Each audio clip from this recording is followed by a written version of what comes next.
আসসালামু আলাইকুম। আজকে আমি আপনাদের সাথে শেয়ার করব কলার বড়া।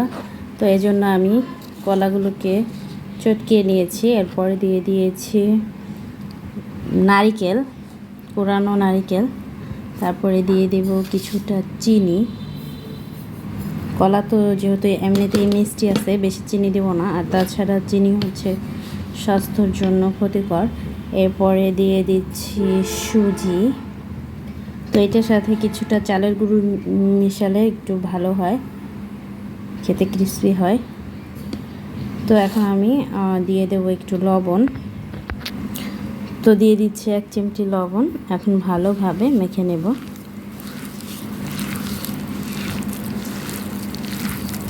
তো দেখা যায় আমাদের অনেকেরই বাসায় কলা বেশি দিন থাকলে মজে যায়, কলার খোসাটা কালো হয়ে যায়, তখন আর বাচ্চারা সেই কলা খেতে চায় না বা বড়রাও খেতে চায় না। তো তখন এই কলাগুলোকে প্রথমে খোসা ছাড়িয়ে চটকিয়ে নিতে হবে, একদম ম্যাশ করে নিতে হবে। তারপরে সুজি, নারকেল বা চালের গুঁড়ো, ময়দা এগুলো দিয়ে, চিনি দিয়ে তারপরে এইভাবে বড়া তেলের মধ্যে বড়া করে খেলে অনেক স্বাদ হয়।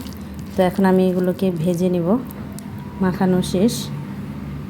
এই তো ভাজার জন্য চুলাতে তেল দিয়ে দিছি, আর তেল গরমও হয়ে গেছে। এখন আমি এখান থেকে নিয়ে নিচ্ছি আর এক এক করে দিয়ে দিব বড়ার শেপ করে।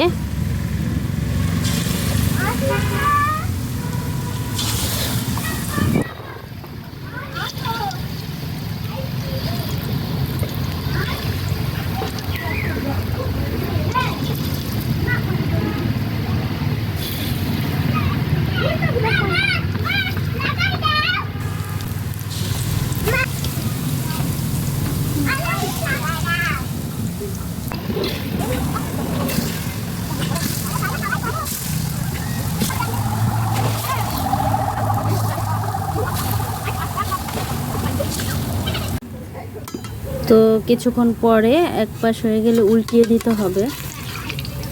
এই তো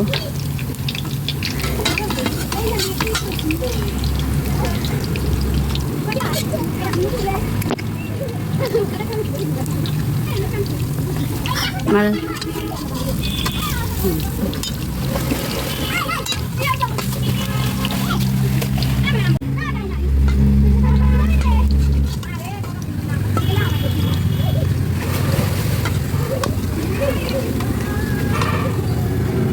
উভয় পাশই ফ্রাই হয়ে গেছে। এখন আমি এগুলোকে উঠিয়ে নেব।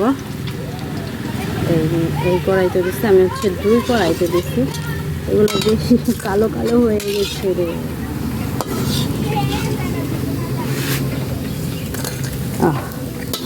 চলে গেছে।